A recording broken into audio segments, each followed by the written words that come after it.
Bismillahirrahmanirrahim. Assalamualaikum warahmatullahi wabarakatuh. Nikmat besar tak terhingga diberikan Allah Subhanahu wa taala kepada kita semua, kita syukuri dengan ucapan alhamdulillahi rabbil alamin. Kemudian bersalawat kepada Dia yang sudah mempertemukan kita dari dunia hingga ke surga insyaallah. Allahumma sholli ala sayyidina Muhammad wa ala ali sayyidina Muhammad. Bapak Wakil Bupati Temanggung, para kiai, para alim, para ulama, hadratul muhtaramin, bapak-bapak, ibu-ibu, tidak dapat saya sebut satu persatu. Insyaallah kita semua dimuliakan Allah Subhanahu wa taala. Amin ya rabbal alamin. Saya mohon maaf kepada bapak-bapak Satgas Covid-19. Saya pakai masker cuman dibuka supaya jamaah tidak curiga bahwa yang hadir memang betul-betul asli sesuai dengan balihonya. Ini kunjungan saya yang pertama ke Temanggung. Baru sampai di Temanggung sudah 2 kali kena prank. Prank yang pertama, mobil pengawal di depan mau di stop. Itu salah, kok berhenti di sini? Kita kan mau kajian di pesantren, kok berhenti di toko kursi? Coba kasih tahu itu depan, itu salah itu. Ini kalau kita mampir-mampir nanti lama ini, nggak bisa sebentar. Biasanya minumnya sebentar, fotonya lama. Ayo lanjut. Ternyata dikasih tahu, betul Pak Ustadz, ini memang di sini acaranya. Astagfirullah, sudah kena sekali. Selesai acara, sholat, makan, silaturahim, lalu kami pun turun ke bawah. Sampai di sini saya nanya, pesantrennya mana? Inilah pesantrennya, gitu. Loh, saya sangka hotel. Wah, ini makin lama di Temanggung makin sering kena prank saya. Tapi insya Allah pranknya prank syariah, prank halal. Jadi pesan yang ingin disampaikan ke saya itu apa sebenarnya? Pesannya itu dalam. Betapa dari depan kelihatannya orangnya mencari dunia, bisnis, cari uang, cari akhirat, cari dunia, cari untung, dagang. Di depannya begitu, tapi ternyata di dalamnya mencari ridho dan surga Allah Subhanahu wa taala. Kebalikan dengan sebagian manusia yang kelihatannya mencari akhirat, mencari ridho Allah, padahal di dalamnya mencari dunia. Kita sedang ditegur oleh pesantren Zabisa. Itu pun kena juga saya. Apa nih Zabisa? Zaid bin Sabit. Saya sudah lama tahu Zaid bin Sabit, tapi baru disingkat begitu baru di sini. Insyaallah tabarakallah. Luar biasa Temanggung. Bapak Ibu yang dimuliakan Allah Subhanahu wa taala, inilah pesantren yang begitu kita datang hati kita sudah tenang, adem, ayem, suka, gemar, cinta kita melihat tempat. Bukan meremehkan, bukan menyepelekan, bukan menghina, bukan menjatuhkan. Banyak orang tua yang anaknya tidak mau masuk pesantren karena khawatir nanti anaknya nggak betah, nggak tahan. Tadi saya tanya sama Pak Kiai, ini alumninya sudah berapa Pak Kiai? Sampai sekarang alumninya nggak mau pulang. Saya beberapa kali ke pesantren malah Pak Ustadz Kiai minta doa, tolong Ustadz Somad doakan supaya santrinya betah. Kemarin ada yang minum sampo, stres nggak tahan. Kemarin ada yang lari Pak Ustadz sampai sekarang nggak pulang. Malah bapak ibunya bertahan di sini supaya anaknya betah. Ini malah dia tenang luar biasa. Saya pun merasakan ketenangan itu. Bapak ibu tenang nggak? Saya sangka saya aja. Masya Allah tabarakallah. Bagaimana pesantren dengan tampilan hotel seperti cottage, seperti perumahan-perumahan elit mewah, orang datang tenang, luar biasa. Lalu kemudian yang paling membanggakan, membahagiakan kita adalah para penghafal-penghafal Quran ini.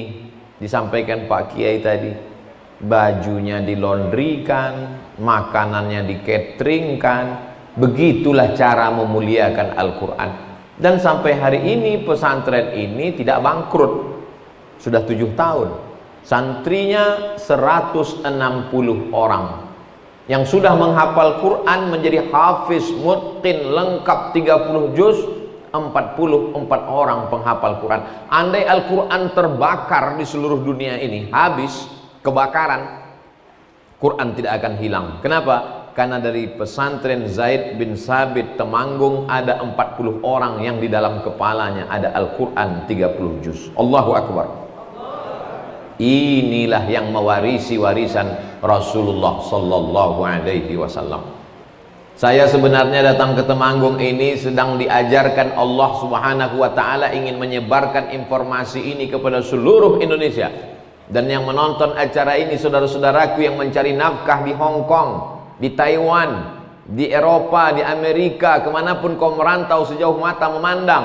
Secara finansial kemampuan kau sudah hebat, rumahmu megah, mobilmu cantik, duitmu banyak. Tapi kemudian ketika kau mati meninggal semuanya tidak ada yang mengalir.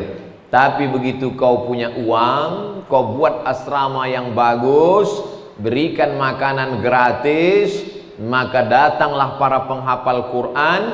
Itulah yang akan menjadikan kubur terang benderang, makam sejauh mata memandang, dan dijauhkan dari azab kubur. Ini yang sedang diceritakan Abdul Somad, bukan teori tapi fakta dan data. Mudah-mudahan yang menonton program kita di pesantren Ya Bisa ini, karena ini akan di-share nanti. Ini bukan cuma satu channel, kalau lihat kameranya berapa kamera ini, beberapa channel akan ditonton orang di seluruh dunia. Mudah-mudahan mereka yang menonton terinspirasi dengan yang ada di Ya Bisa Temanggung. Mereka akan buat pula di kota mereka. Tapi jangan cari-cari alasan. Kamu sudah buat seperti pesantren Zabisa di Temanggung. Mohon maaf Pak Ustadz, kami belum bisa. Kenapa kamu nggak bisa? Ya di sana kan jelas namanya Zabisa, kami nggak bisa. Jangan begitu. Kenapa kamu nggak bisa buat pesantren seperti pesantren Zabisa di Temanggung? Ya jelas bisa Pak Ustadz, mereka raja mebel. Kami cuman pasukan-pasukan aja. Gantungkan cita-citamu setinggi bintang di langit, tapi jangan lupa kakimu tetap menginjak di bumi. Anak-anak penghafal Quran, Masya Allah, Tabarakallah, laki-laki dan perempuan. Mudah-mudahan program berikutnya seperti yang disampaikan Pak Kiai, ada pondok khusus untuk putri, ada untuk putra, lebih luas, lebih lebar, lebih banyak lagi nanti anak-anak muslimin muslimat yang menghafal Quran di sana insyaallah. Man sanna fil islami sunnatan hasanatan. Siapa yang membuat suatu tradisi yang baik, membuat gedung, panggil Pak Kiai, Pak Ustadz, alim ulama, penghafal Quran, buka. Kemudian datang anak-anak menghafal Quran. Lalu kemudian dari mulai 10, 20 menjadi 160, 44 anak penghafal Quran. Sampai hari ini owner pemiliknya tidak bangkrut. Dan sampai detik ini, walaupun saya sudah makan, sudah minum, sudah ngobrol, sudah sholat, saya belum ketemu pemiliknya. Terus saya tanya, ini pemiliknya mana? Punya bapak? Enggak, titipan Allah Pak Ustaz. Masya Allah, betapa malunya kita. Pesantren semegah semewah sudah berhasil dikatakan titipan Allah. Sementara tempat lain tanah kosong, semak, ditulis besar-besar baleho, milik Bapak Anu, milik Dr. Andus Anu, milik Insinyur Anu. Rasanya kalau saya punya uang, saya mau buat baleho lebih besar lagi. Dari ujung sana ke sini, titipan Allah Subhanahu wa Ta'ala. Ini milik Allah. Lillahi ma fis samawati wa ma fil ard. Apa yang ada di langit, apa yang ada di bumi, milik Allah Subhanahu wa Ta'ala. Ini hanya titipan. Dari Temanggung ada pesan untuk pebisnis-pebisnis yang punya toko-toko, yang punya usaha-usaha, yang punya rumah makan. Berapa kalian sanggup menerima?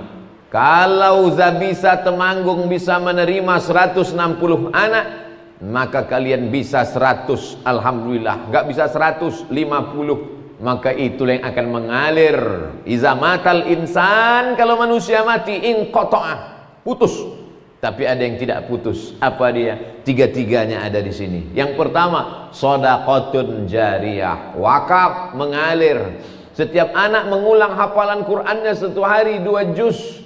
Karena mereka hafal 30 juz, 1 bulan mereka hatam 2 kali, 1 tahun mereka hatam 24 kali. Mengalir ke makam pemilik, pewakaf, waqif, kepada orang tua. Shadaqatun jariyah. Waladun solihun, anak yang soleh. Jelas mereka soleh, solehah. Mereka para penghafal Quran. Ilmun yuntafa'u bih, ilmu Al-Quran, tajwid, tahsin. Bagaimana cara menyebutkan huruf, makharijul huruf. Mengalir kepada onar, mengalir kepada pembina yayasan, mengalir kepada kiai, mengalir kepada pengusaha-pengusaha yang memberikan sokongan bantuannya. Kepada Abdul Somad mengalir juga. Namanya pahala endorse, menunjukkan yang baik.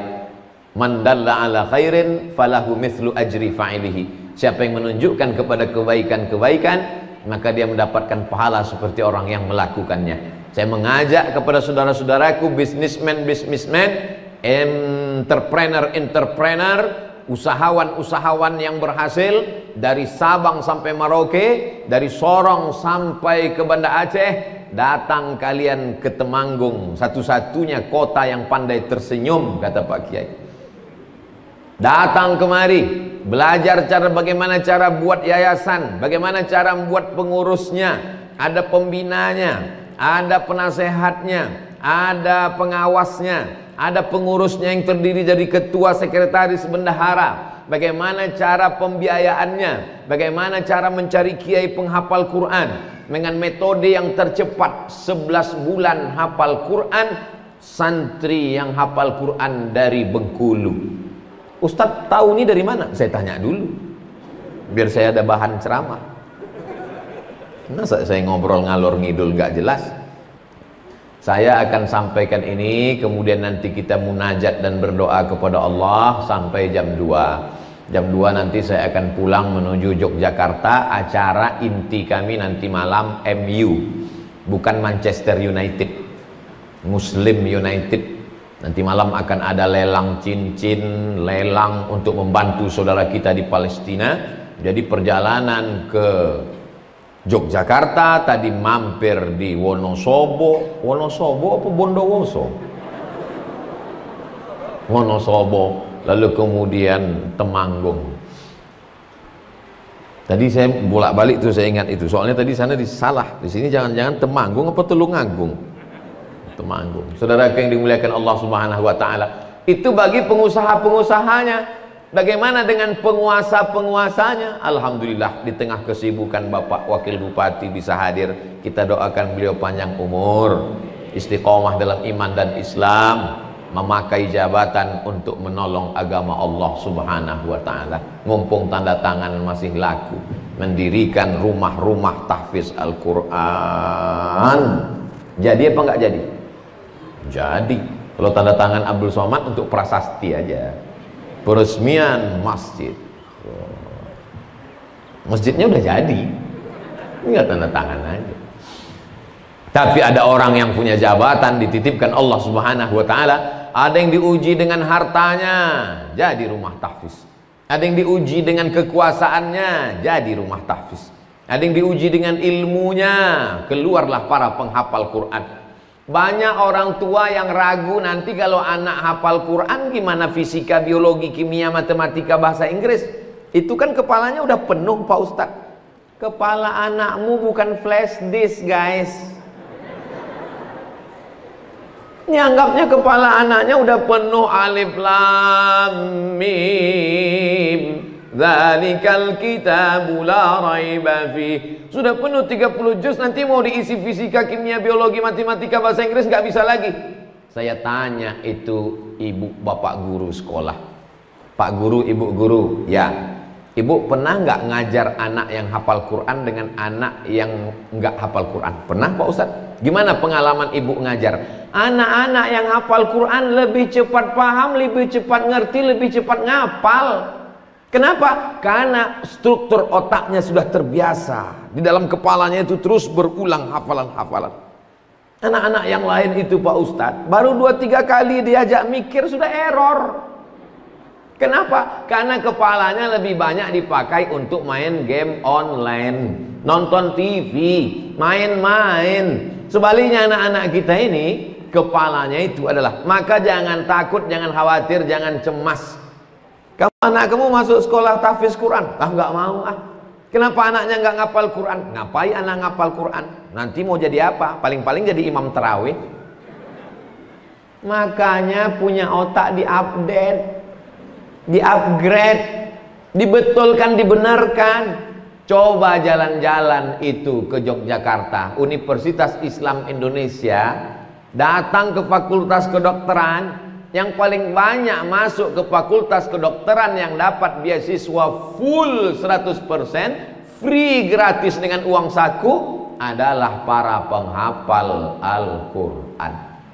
Ustadz baca koran? Enggak, Pak Rektor ngomong ke saya, Ustadz Somad, kalau ada anak penghafal Quran datang kemari, dia dapat beasiswa full. Emangnya kalau dia sudah hafal Quran bisa dia jadi dokter spesialis? Iya. Ternyata otak manusia yang menghafal Quran itu senantiasa hangat, dan para penghafal Quran gak pikun. Mudah dia mengingat. Karena ketika dia menghafal Quran, dia hafal pojok-pojok Al-Quran itu. Satu surat, satu halaman, yang pojok ini atas kalimatnya ini, ada ainnya, dia hafal semua. Sehingga kalau anak-anak ini disuruh pejam mata, yang nampaknya kelihatannya adalah surat-surat Al-Fatihah, Al-Baqarah, Ali Imran, Al-Nisa, Al-Maidah. Kita pejam mata Naruto. Oleh sebab itu maka jangan pernah khawatir, jangan pernah takut. Anakmu menjadi penghafal Quran, dia bisa jadi dokter spesialis. Anakmu menjadi penghafal Quran, dia bisa menjadi pakar sains dan teknologi. Yang penting dalam kepalanya Al-Quran. Tidak ada yang bisa menyelamatkan anak-anak kita yang lucu-lucu, yang manis-manis, yang ganteng-ganteng, yang cantik-cantik ini dari tantangan zaman modern. Tembok benteng terakhir adalah tembok sekolah tahfiz Quran pondok pesantren. Nih benteng tembok terakhir. Kalau benteng ini jebol, masuklah narkoba, LGBT, pergaulan bebas, sekularisme, liberalisme, komunisme. Hancur kepala anak-anak kita. Sore-sore sudah datang pacarnya jemput keluyuran ke sana kemari. Nauzubillah. Mudah-mudahan anak-anak kita diselamatkan Allah dari segala perbuatan keji dan mungkar. Yang sudah mendaftarkan anaknya ke pesantren tahfiz Quran, alhamdulillah. Yang belum, nauzubillah. Yang sudah saya kasih tahu nggak ada juga niat baik dalam hatinya, innalillah. Game is over, tamat, selesai masalah. Saudara yang dimuliakan Allah Subhanahu wa taala. Ini hidupnya. Bagaimana mereka di akhirat?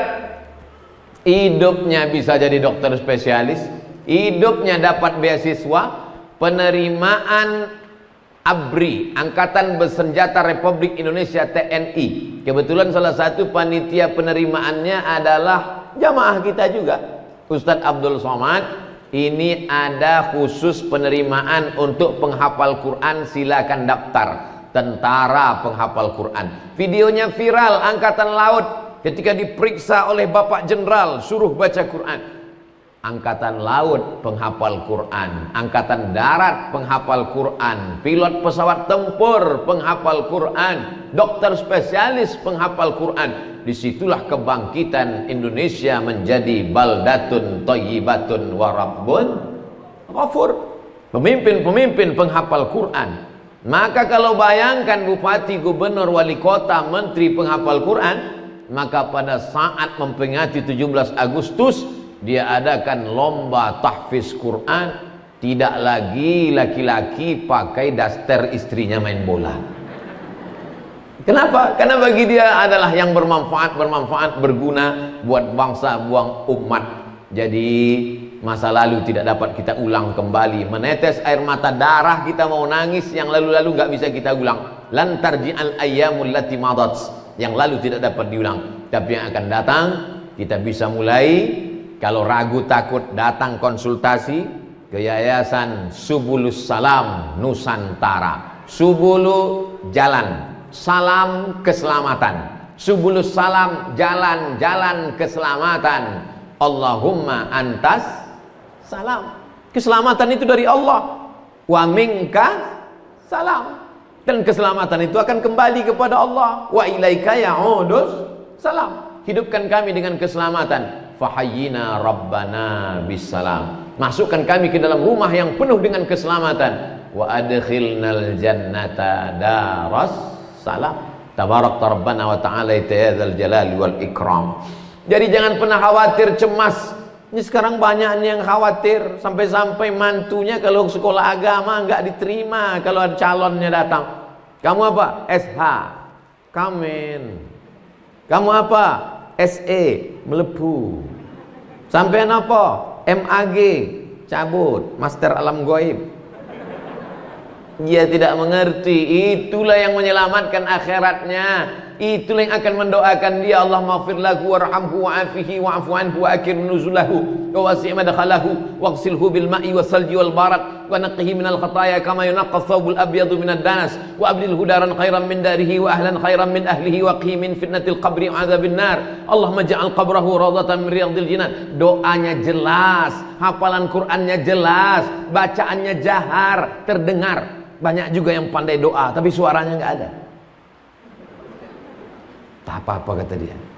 Saudara yang dimuliakan Allah Subhanahu wa taala, dunia mereka dapat. Bagaimana akhirat? Jangan kau tanya lagi. Anak-anakku ini adalah mereka yang Rabbana atina fid dunya hasanah. Bagaimana dengan akhirat mereka? Idzas sama'u fatarat, ketika langit terbelah.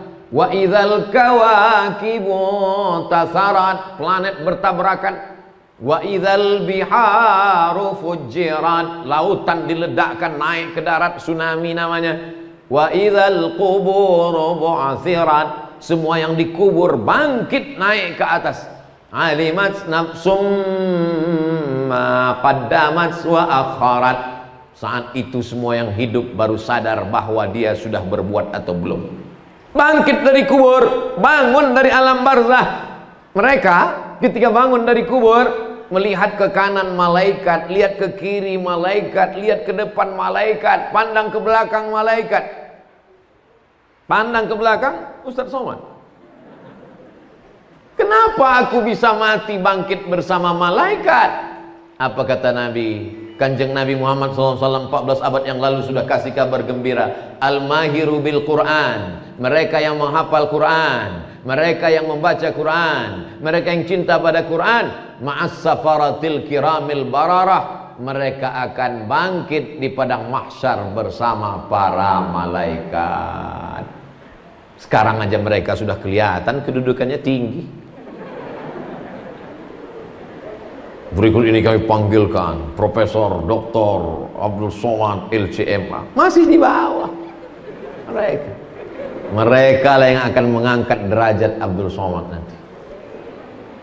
Ini Ustadz basa-basi, serius. Penghafal Quran bisa memberi syafaat. Ada syafaat Kanjeng Nabi Muhammad SAW. Mudah-mudahan kita dapat syafaatnya. Ada syafaat malaikat, ada syafaat Nabi, ada syafaat penghafal Quran, dan mereka bisa memberikan syafaat. Anak-anakku, pandang Ustadz sekarang. Nanti tolong kalian cari Ustadz ya. Yang ini terserahlah, yang kelihatan aja. Betapa Ustadz Abdul Somad pun masuk ke surga karena syafaat mereka. Mata mereka bersih, Bu. Karena kalau mata mereka kotor, telinga mereka kotor, otaknya jadi kotor, Quran gak mau lengket di dalam kepalanya. Syakautu ila waqi'in su'a hifzi, aku melapor kepada Imam Waqi', hafalanku kacau. Fa arsyadani ila tarkil ma'asi, Imam Waqi' mengatakan kepadaku tinggalkan perbuatan maksiat. Li'annal ilma nurun, karena ilmu itu cahaya.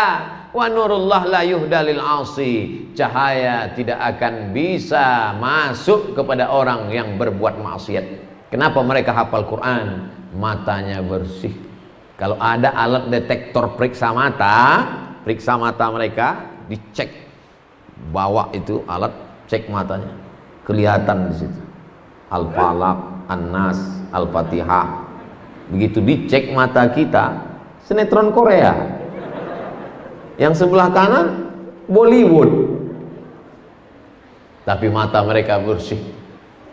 Andai telinga mereka nanti diperdengarkan suara-suara yang ada pita di telinga, ternyata semua yang kita dengar hari ini, sejak kita lahir sampai mati, itu nanti akan diperdengarkan pita suaranya. Dulu orang kalau cerita pita suara, oh kasetnya banyak sekali Pak Ustadz. Dengan canggihnya teknologi makin mudah. Dulu satu komputer cuma 4 giga, sekarang sampai 1 tera, 1 juta giga. Maka ada rekaman yang besar sekali di akhirat. Setiap telinga akan diperdengarkan. Inna sam'a, pendengaran, wal basar, penglihatan, wal fuad, hati, kullu ulaika kana anhu mas'ula. Semua akan diperdengarkan, akan diperlihatkan, dipertontonkan di hadapan Allah. Sekecil-kecil yang kita dengar, sekecil-kecil yang kita lihat, akan dipertontonkan. Faman ya'mal mithqala dzarratin khairan yarah. Saya bukan nunjuk ibu-ibu, kameramen. Mereka akan diperdengarkan suara-suara. Ketika kita nanti mau mati menghadap Allah, malaikat maut mau mencabut nyawa, kita terbaring, yang kita dengar di telinga adalah apa yang sering kita baca, apa yang sering kita lihat, apa yang sering kita dengar, apa yang sering kita pikirkan, apa yang sering kita renungkan. Yang sering mereka baca Al-Quran, yang paling sering mereka dengar Al-Quran, yang paling sering mereka ucapkan Al-Quran, yang paling sering mereka pikirkan Al-Quran, yang paling sering mereka renungkan Al-Quran. Maka yang akan datang nanti ketika mau sakratul maut adalah Al-Quran. Mereka tidak perlu dibacakan orang lain. Mereka terbaring, andai sampai usianya tua, andai dia sakit, maka datang suara Al-Quran itu terngiang di telinganya. Bismillahirrahmanirrahim. Ar-Rahman. Adapun yang lain macam-macam kedengaran, ada keong racun, pulang-pulang berbadan dua, macam-macam. Nauzubillah, mengucapkannya aja kita malu. Itulah yang datang. Syukur-syukur kalau ninggalnya di rumah, ada yang bisikin talqin, la ilaha illallah. Kalau ninggalnya di ruang ICU sendirian, perawat-perawat lagi tidur, security-nya juga pingsan, siapa yang menyelamatkan kita dari mati su'ul khatimah? Tapi mereka tak pernah putus itu di telinga mereka. Mau matinya selamat, di akhiratnya selamat. Dan mereka tidak hanya selamat, mereka bisa menyelamatkan orang lain. Dan yang paling beruntung adalah ada orang-orang yang di kepalanya dipasangkan tajun minan nur, mahkota dari cahaya. Mahkota dari cahaya, mahkota dari cahaya, mahkota dari cahaya, crown. Berbeda antara raja dengan rakyat jelata. Apa perbedaannya? Kulitnya sama, hidungnya sama, wajahnya sama. Yang membedakannya apa? Karena ada mahkota. Ternyata di akhirat nanti ada laki-laki, perempuan yang di kepalanya ada mahkota dari cahaya. Siapa dia? Ayah dan ibu mereka adalah orang-orang yang di kepalanya ada mahkota dari cahaya. Saya yakin dan percaya sebagian dari bapak ibu inilah yang kepalanya nanti di akhirat ada mahkota dari cahaya. Yang nggak bilang amin ada juga, cuman nggak terlalu terang lah ya, 55 watt lah. Saudara yang dimuliakan Allah Subhanahu wa taala. Jadi dulu orang menghafal Quran ini bukan cuman kiai alim ulama. Dulu tentara menghafal Quran ketika itu terjadi luar biasa, memerangi nabi palsu namanya Musailamah Al-Kadzab. Namanya Musailamah Al-Kadzab, nama kampungnya Yamamah. Nabi palsu. Wal fil wa ma adraka mal fil lahu zailun tawil. Mirip seperti Quran bunyinya, tapi maknanya enggak ada. Wal fil, demi gajah. Wa ma adraka mal fil, tahukah kamu apa gajah itu? Lahu zailun tawil, ekornya panjang. Apa ini? Dia mau menandingi alam tara kaifa fa'ala rabbuka bi ashabil fil. Cerita tentang ashabul fil penuh dengan makna sejarah. Di dalamnya ada mukjizat faja'alahum ka'asfim ma'kul. Tapi ini cerita nggak ada maknanya, pengikutnya banyak. Maka Sayyidina Abu Bakar Siddiq mengutus pasukan untuk memerangi Musailamah Al-Kadzab. Tentara Musailamah Al-Kadzab juga ternyata banyak. Tapi kemudian apa yang terjadi? Musailamah Al-Kadzab mati dibunuh oleh seorang pejuang Islam bernama Wahsy yang dulu pernah membunuh sahabat Nabi, paman Nabi Hamzah bin Abdul Muttalib pada saat peperangan Uhud tahun ketiga hijrah. Maka kata Wahsy, tanganku ini pernah bergelimang darah, jahat, kotor, dosa karena membunuh paman Nabi. Hari ini ku tebus dengan membunuh nabi palsu bernama Musailamah Al-Kadzab. Malang tak dapat ditolak, untung tak dapat diraih. Meninggal 70 orang mati syahid saat memerangi Musailamah. Itulah tentara-tentara Islam. Itulah maka Al-Quran dibukukan menjadi satu mushaf. Yang sebelumnya Quran itu hanyalah tertulis di pelepah korma, di tulang onta, di batu-batu. Lalu kemudian disusunlah tim yang terdiri dari sahabat-sahabat senior, mereka yang rajin menulis. Maka disusunlah, diketuai oleh Ubay bin Ka'ab, sedangkan sekretarisnya adalah Zaid bin Sabit. Zaid bin Sabit itu adalah penterjemah surat-surat Nabi. Orang Yahudi, Yahudi Bani Nadir, Yahudi Bani Quraizah, Yahudi Bani Qainuqa, Yahudi Khaybar. Orang Yahudi ini lembut, tapi dalam kata-katanya berbisa. Orang Islam kalau jumpa Nabi, Assalamu alayka ya Rasulullah, Assalamu alayka ya Habiballah, Assalamu alayka ayuhan nabiyyu wa rahmatullah wa barakatuh. Tapi kalau orang Yahudi ketemu dengan Nabi lembut, dia main plesetan, Assalamu alayka, Assalamu alayka, selamat engkau, Assalamu alayka, matilah kamu. Maka disuruh Nabi lah sahabat belajar bahasa Yahudi supaya jangan dikerjain Yahudi, supaya jangan diejek-ejek, diolok-olok Yahudi. Di antara sahabat Nabi yang ditugaskan belajar bahasa Yahudi adalah Zabisa, Zaid bin Sabit.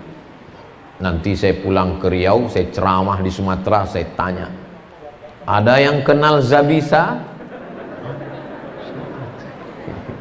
Pasti belum nonton video saya di Temanggung kan? Itulah dia penerjemah Nabi, belajar bahasa Yahudi. Ta'allamtuhu wa hadaqtuhu, aku belajar bahasa Yahudi dan aku paham sepaham-pahamnya. Surat Nabi ku terjemahkan ke bahasa Yahudi. Orang Yahudi kirim surat ku terjemahkan ke Nabi. Zaid bin Sabit. Berapa umur Zaid bin Sabit waktu Nabi Muhammad SAW meninggal? Isruna sanah, 20 tahun. Jadi waktu dia jadi penerjemah Nabi itu umurnya berapa? 15, 16, 17, 18, 19, 20. Ada di antara anakku nanti yang mau belajar bahasa Mandarin, hafal Quran, terjemah Quran bahasa Mandarin. Aduh, nggak bisa pula bahasa Mandarin. Alif Lam Mim, terjemahnya ya Alif Lam Mim juga. Mereka pakai bahasa Al-Quran, tapi terjemahnya ada yang mengambil sastra Inggris. Ustaz Somad, ya, ini anak saya tertariknya malah ke sastra Inggris di UI, Universitas Indonesia. Saya nyuruh dia masuk fakultas Al-Quran, tapi dia malah milih sastra Inggris, Pak Ustadz. Gimana nih? Saya takut nanti dia matinya su'ul khotimah, ditanya malaikat marabbuka malah jawab pakai bahasa Inggris. Saya tanya si bapak, Bapak, ceramah saya bisa nggak didengar orang Eropa dan Amerika? Bisa Pak Ustadz. Paham nggak mereka? Nggak paham Pak Ustadz. Tapi kalau anak bapak ini menerjemahkan ceramah saya, jangan dulu ceramah yang panjang 1 jam, terjemahkan saja ceramah-ceramah pendek yang 5 menit atau yang di Instagram 1 menit, dibuat translate bahasa Inggris, lalu kemudian diupload ulang. Pasti mereka akan paham seluruh dunia. Maka silakan anak bapak ambil sastra Inggris, tapi dia menerjemahkan ceramah-ceramah ulama, ceramah Buya Yahya, ceramah Ustadz Adi Hidayat, ceramah Ustadz Umar Mita, ceramah para asatiz Ustadz Abdullah Gimnastiar diterjemahkan dalam bahasa Inggris, dalam bahasa Prancis, dalam bahasa Mandarin. Maka jangan batasi kebaikan hanya dari satu pintu saja. Jangan batasi kebaikan hanya satu jalan saja, tapi banyak jalan-jalan kebaikan. Jalan-jalan kebaikan itu bahasa Arabnya subulus salam.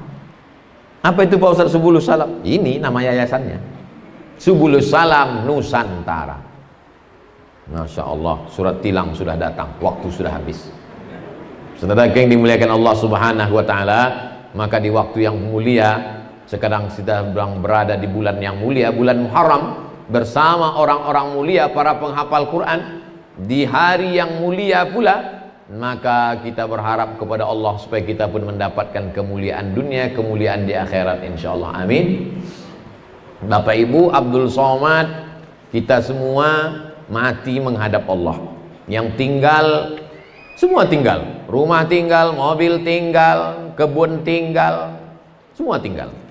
Pernah Bapak Ibu melihat orang mati bawa mobil? Ada, sampai parkir, tapi habis itu tidak ada. Tapi yang tinggal adalah inilah yang wakaf-wakaf ini.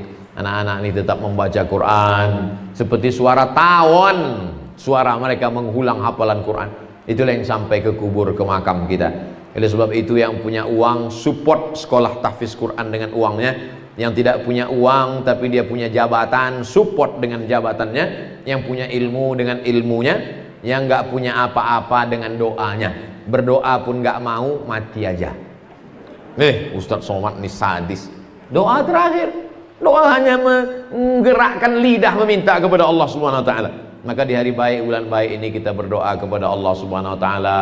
Semoga anak-anak kita semuanya menjadi penghafal Quran. Anak ibu hafal Quran? Alhamdulillah Pak Ustadz. Sudah berapa juz? 30, sedang ngulang. Alhamdulillah. Anak ibu berapa? Juz 30 Pak Ustadz. Enggak apa-apa, cuman beda 0 di depan sama belakang. Tapi ada kebanggaan yang luar biasa. Niatnya sudah sampai. Innamal a'malu binniyat wa innamal likulli imri'in ma nawa. Cerita dari Temanggung akan saya sampaikan kepada sahabat-sahabat saya, kepada jamaah-jamaah baik yang langsung maupun yang online. Dan memang sekarang lagi musim online semua. Anak-anak sekolah banyak yang tidak jumpa guru lagi. Mana gurunya? Di sekolah. Anaknya mana? Di rumah. Ketemunya di mana? Di alam gaib. Online.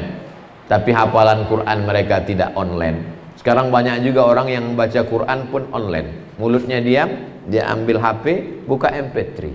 Kamu nggak baca Quran? Nggak Pak Ustaz, capek saya dengar aja. Mendengar pun dapat pahala. Wa idza quri'al Quran, kalau Quran dibacakan, ada yang baca Quran, fastami'u lahu, dengar baik-baik. Wa ansitu, diam, la'allakum turhamun. Mudah-mudahan kamu mendapatkan rahmat. Iqra'ul Quran, bacalah Quran. Fa innahu ya'ti yaumal qiyamah. Quran ini nanti akan datang pada hari kiamat, syafi'an li ashabi, memberikan syafaat kepada orang yang membacanya. Rahmat Allah itu turun karena adanya Al-Quran. Al-Quran dibacakan di rumah, turun rahmat di rumah. Al-Quran dibacakan di kamar, turun rahmat di kamar. Al-Quran dibacakan di tempat dagang, niaga, bisnis, turun Al-Quran. Al-Quran dibacakan di negeri, di kampung, turun Al-Quran. Al-Quran dibacakan di Republik Indonesia, maka turunlah rahmat-rahmat Allah ke negara kesatuan Republik Indonesia. Amin. Walau anna ahlal qura amanu, kalau penduduk negeri itu beriman, wattaqau, bertakwa, lafatahna alaihim barakatin, akan kami bukakan barakah-barakah, minas sama, dari langit, wal ard, dari bumi. Tapi kalau sampai mereka ingkar kepada Al-Quran, walakin kadzabu, mereka mendustakan ayat kami, akhadnahum, kami cabut. Pak Ustadz, kami baru menghafal aja, artinya belum paham Pak Ustadz. La aqulu alif lam mim harf. Alif lam mim itu tidak dihitung satu huruf. Alif satu huruf, lam satu huruf, mim satu huruf. Walikulli harfin asyru amthaliha, setiap huruf dibalas 10 kebaikan. Anak-anakku yang mengulang hafalan satu hari sampai 1 juz, 2 juz, dari mulai habis sholat subuh dia sudah hafal 1 halaman, 2 halaman, Hitungannya bukan per halaman, hitungannya bukan berjuz, tapi hitungannya per huruf, per huruf, per huruf. Oleh sebab itu pahala kalian luar biasa. Bagi yang orang tuanya masih hidup menjadi berkah, bagi yang sudah meninggal dunia mengalir kepada mereka. Beruntungnya orang tua yang punya anak penghafal Quran. Kenapa? Karena amal anak terus mengalir kepada orang tua. Dalam Islam diajarkan wala taziru waziratu wizrahu ukhra. Orang tidak memikul dosa orang lain. Dosa pikul masing-masing. Dosa tanggung sendiri-sendiri. Tapi amal kebaikan anak, amal solehnya mengalir untuk orang tuanya. Itulah pesan Nabi, waladun salihun. Makanya ibu dan bapak selalu berdoa kepada Allah. Nggak pernah minta, ya Allah jadikan anakku kaya raya, ya Allah jadikan anakku penguasa, ya Allah jadikan anakku ganteng sampai semua orang waktu lewat melihat dia masuk paret. Nggak pernah. Yang dia minta adalah Rabbi habli minas sholihin. Kalau ada orang bertanya kepada bapak ibu, mau nggak punya anak gajinya sebulan 50 juta, uangnya banyak, perusahaannya hebat, jabatannya tinggi, orangnya ganteng? Mau, tapi sakau. Siapa yang mau? Error. Akan tetapi anak-anak penghafal Quran, dunia mereka dapat Rabbana atina fid dunya hasanah, akhirat wa fil akhirati hasanah, neraka selamat, waqina azabannar. Kita ini masa lalu Bapak, kita ini masa lalu Ibu, kita sudah berlalu, masa-masa keemasan kita sudah. Kita ini ibarat tanaman hijau, mekar, harum semerbak, kuning, layu, mati. Kita ini sudah mulai layunya. Layu, kuning, gak berapa lama lagi mati. Habis. Masa depan Indonesia ada di tangan mereka. Masa depan negara kesatuan Republik Indonesia ada di tangan mereka. Kita titipkan, apa kata Bung Karno, ku titipkan bangsa ini, negeri ini padamu. Kita tak ragu sedikit pun meninggalkan dunia ini. Kenapa? Karena yang akan melanjutkan tongkat estafet adalah mereka-mereka semua. Mudah-mudahan apa yang saya sampaikan ini menjadi amal soleh buat kita semua dan menjadi bekal kita menjalani kehidupan sampai malaikat maut datang dan kita semuanya mati dalam keadaan husnul khatimah. Amin ya rabbal alamin. Ala hazihin niyah kita memohon kepada Allah dengan kemuliaan surat Al-Fatihah. A'udzubillahi minasyaitonir rajim. Bismillahirrahmanirrahim. Alhamdulillahi rabbil alamin. Arrahmanir rahim. Maliki yaumiddin. Iyyaka na'budu wa iyyaka nasta'in. اهدنا الصراط المستقيم صراط الذين أنعمت عليهم غير المغضوب عليهم ولا الضالين آمين. اللهم ارحمنا بالقرآن واجعله لنا إماما ونورا وهدى ورحمة. اللهم ذكرنا منه ما نسينا وعلمنا منه ما جهلنا وارزقنا تلاوته آناء الليل وأطراف النهار واجعله لنا حجة يا رب العالمين. اللهم ارحمنا بالقرآن. Ya Allah, curahkan rahmatmu kepada kami, bil khusus ke Pondok Tahfiz Quran Zabisa Zaid bin Sabit, bil khusus kepada kota Temanggung dan sekitarnya, bil khusus untuk Republik Indonesia dengan kemuliaan Al-Quran. Melimpah ruahlah rahmat di negeri kami ya Allah. Waj'al warzuqna tilawatahu ana al-laili wa atrafan nahar. Berikan kami rezeki yang melimpah supaya kami dapat membaca, menghayati, mendirikan sekolah tahfiz Quran gratis untuk anak-anak penghafal Quran pagi, petang, siang dan malam. Waj'alhu lana hujjatan. Jadikan Al-Quran ini sebagai pembela kami pada saat kami berhadapan nanti ditanya oleh malaikat. Quran yang membela kami, karena Quran kami amalkan dalam hidup kami, dalam kematian kami. Quran menjadi penolong, pemberi syafaat di antara syafaat yang diberikan Allah kepada makhluk-makhluknya. Allahumma ja'al abna'ana wa banatina min huffazil Quran wal hafizan. Jadikan anak-anak kami menjadi para penghafal Al-Quran ya Allah. Wahfazhum min kulli su' wa syarr. Jaga anak-anak kami dari perbuatan keji dan mungkar. Allahumma dafa'anna al-ghala wal waba wal fahsya wal riba wal zina wal munkar. Selamatkan negeri kami dari malapetaka, bencana, riba, zina, narkoba, bil khusus wabah COVID-19. Angkat wabah COVID-19 ini segera dari negeri kami ya Allah. Allahumma rzuqnal istiqamata ala syariatil warra wa tariqatil bayda. Berikan kami istiqamah dalam agamamu yang benar, dalam akidah yang lurus ini ya Allah. Rabbana fir lana dzunubana, ampunkan dosa kami, wali abaina, ayah kami, wali ummahatina, ibu kami, wali azwajina, keluarga kami, wali dzurriyyatina, anak cucu kami, wali man hadarana, semua yang hadir di majlis siang ini ya Allah, wali man ghaba anna, saudara kami yang tidak dapat hadir dengan uzur syar'i. Allahumma ja'al akhira kalamina inda intihai ajalina, jadikan akhir kalam kami ketika ajal kami sampai saat malaikat maut mencabut nyawa kami, yang terakhir keluar dari mulut kami adalah la ilaha illallah Muhammadur Rasulullah sallallahu alaihi wasallam. Wa adkhilnal jannata ma'al abrar, masukkan kami di dalam surgamu bersama orang baik-baik. Wajma'na ma'al habibil mustafa fi jannatikal ula, satukan kami dalam surga jannatul firdaus bersama kanjeng Nabi Muhammad sallallahu alaihi wasallam. Rabbana atina fid dunya hasanah wa fil akhirati hasanah wa qina adzabannar. Wa sallallahu ala nabiyyina Muhammad wa ala alihi wa sahbihi wasallam, walhamdulillahi rabbil alamin. Taqabbalallahu minkum minna wa minkum taqabbal ya karim. Terima kasih atas segala perhatian. Mohon maaf atas segala kesilapan dan kekhilafan. Waffaqana Allah lima yuhibbu wa yardah. Wassalamualaikum warahmatullahi wabarakatuh.